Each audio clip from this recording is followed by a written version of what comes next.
Is it just me, or are video games just getting too hard? They're not fun anymore. And before you say, oh, you just gotta get good, bro, shut up. I've been playing video games for most of my life, and yet every time I take a short break from playing a game, it just seems like the gap between me and the other players widen.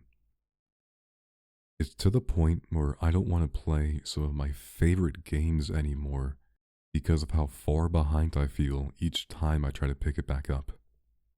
The problem is very prevalent in the hero shooter genre, a genre of video games usually identifiable by the fun cast of colorful characters you can play as.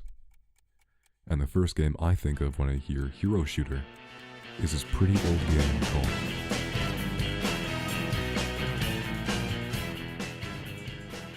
Team Fortress 2 was the game that created the genre, with a small cast of 9 quirky characters, some of which are now icons to the online community, like I'm willing to bet you've seen this guy before. Think fast, Chuckle Nuts! Or this infamous clip. This is a bucket. Dear God. There's more. No. They're all from this game. Team Fortress 2, which from this point on I'll be referring to as TF2, was and still is a very popular game. For being almost 19 years old, it still has a pretty large player base who are dedicated to playing this game through thick and thin. TF2 has truly set the framework for all hero shooters that will come after it, most of which follow the same gameplay loop. 2 teams try to make a composition of characters that work well together to push back the opposing team in order to take control of a shared objective. Now this objective could be a variety of things, whether it's a spot to hold down, a payload you have to push along a set track, or even, like, capture the flag. From personal experience, it seems that all hero shooters have this same life cycle. Some game devs have a great innovative idea that allows their game to stand out from the rest of the Call of Duty wannabes, whether it's a fun, unique concept or memorable characters with dynamic relationships.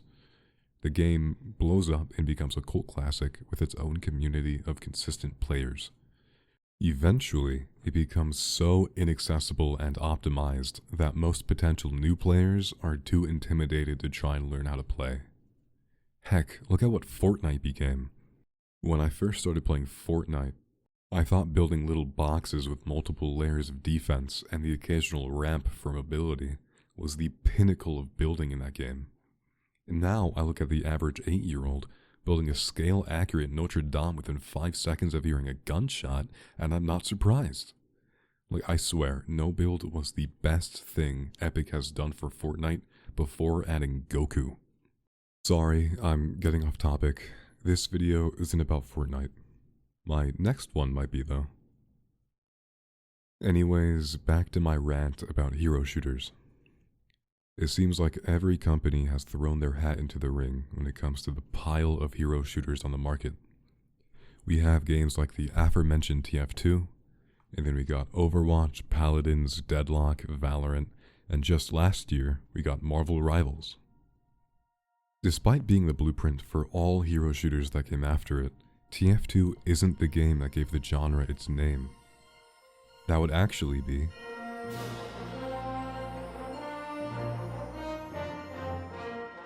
which it makes sense because this game has well-written characters that actually fit the mold of heroes, unlike the uniquely insane cast of weirdos from TF2. Out of the games I'm going to talk about, Overwatch is the one I've played the longest. About to be 9 years, I believe. Overwatch, now Overwatch 2, don't worry about it, still the same game, has been getting consistent content updates since the game's release in 2017. So between all the new characters, maps, and changes to already established characters, there is a lot to keep track of.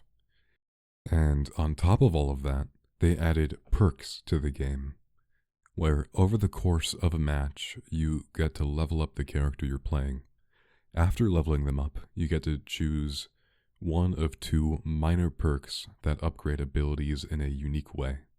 You change the way you play your character depending on the perk you pick, so it's pretty important to choose one that goes well with your style and your team. And on top of that, you level up twice, making 4 unique perks per character. That is 180 perks to keep track of. I don't even know half of them. Heck, 1/10 of them. And on top of all of that, they keep changing them. It feels like every time I get back into the game, some characters have completely different perks than what I last remember. Like I said, it's a lot. But I can't quit now. My friends and I have put too much time into it. So of course we have to keep playing. It would be a waste if we quit. It's the only game we can even compete in anymore. We don't want to learn how to play a new game just to be half as good at it compared to how we were in Overwatch. Keep that rant in mind while I continue the rest of this video. Every game with some form of competitive system has a very similar problem. One that I referred to earlier called the get good mentality, where to play a game effectively and have fun, you have to know a lot about the game. Like what characters are good right now, when to play them, the perfect moment to use an ability and not waste it so your team doesn't yell at you. It has gotten to the point where being good requires you to play the game like it's your day job.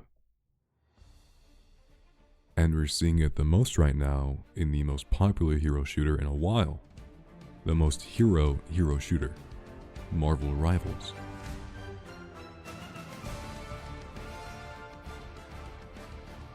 Rivals is one of the most popular games right now, especially with the recent release of Deadpool 3 days ago as of recording this.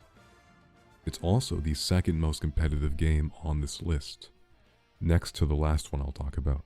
When Rivals first released, it was called the Overwatch Killer, since Overwatch had sat steadily at the top of the hero shooter genre basically since its release. And that was true, at least for a bit. Overwatch's player count plummeted while Rivals was skyrocketing, but over the past year, Overwatch has been gaining its player base back. In fact, Overwatch now has more daily players than Rivals. It's over double the amount of current players. Yeah, Rivals is less available than Overwatch, being released on only the newest generation of consoles and a lot more demanding on computers, but there's no way that's the only reason for its dwindling numbers. It seems like Rivals is getting very few new players, quickly turning the game into a closed community. If you look at the player count over the past year, it's declining pretty quick, peaking at around 200,000 players a day. Most of the people who played it today played it yesterday and probably the day before, and so on and so forth. This is the last step of a hero shooter's lifecycle. A community of players that chose this game as their favorite. The one they put the most time into and get good at. Rivals especially is a community that has been bred around the idea that winning and being better than your opponent is how you have the most fun. When in reality, just trying to mess around with friends while playing a game you all enjoy is so much more relaxing and enjoyable. But when you get sucked into that get good mentality, you start viewing your teammates and even your friends as competition. Sometimes preying on their downfall, or hoping they don't win that round just so you can get a couple extra kills to reach the top of the scoreboard. From what I've seen, people who aren't doing good, or just playing characters that aren't viable in the competitive scene, get bullied a lot. I would know. I only play Spider-Man. Yeah, you can make fun of me for that. I don't care.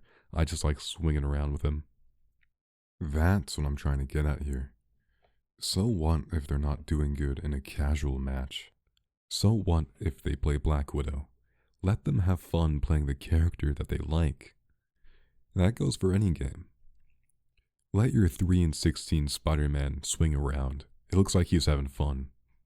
Not me though, I'm a good Spider-Man, I swear. I kind of feel like Rivals released Deadpool in the way they did, like a response to this culture of hyper-competitiveness. He's inherently a goofy character. Sure, he's good or whatever, but he wasn't designed to be taken seriously. That's the whole point of video games in the first place. But sadly, video games are becoming less and less relaxing. Back when I used to only play Valorant, I got so sucked into that get good mentality. Despite being really good at the game, I realized I was not having fun with it. Whenever I couldn't perform to the standard I had set for myself, I got mad. Not being able to do the one thing you pride yourself in, it's devastating. I'd have a good day and then all of a sudden I play a couple bad games and I'd spiral.